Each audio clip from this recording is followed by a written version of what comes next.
Wait and see. This video was built by the very tool we're about to dissect. The YouTube factory pipeline wrote this script, generated these visuals, and queued this voiceover, all from a single GitHub README. It's like a theme park ride operator who watches crowd flow sensors and tweaks the coaster speed, the loading lines, and the merch inventory all at once. Except here, the ride is a video pipeline, and the sensors are AI agents reading code. The YouTube factory pipeline is a Python library of modular agents: research, idea generation, script writing, voiceover, visuals, audio, assembly, shorts, upload, guide deployment. Each agent is independently usable and provider agnostic. You configure everything through one JSON file. Pick your topic seed, your target audience, your competitor analysis.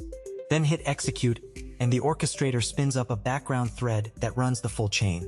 Provider agnostic means the ride operator doesn't care which company built the coaster. Swap your LLM provider, swap your TTS engine, swap your image generator. The pipeline adapts based on live config, not hard-coded dependencies. The theme park analogy breaks down in one beautiful way though. This system analyzed its own source code to produce this video. The ride built its own replacement parts while still running.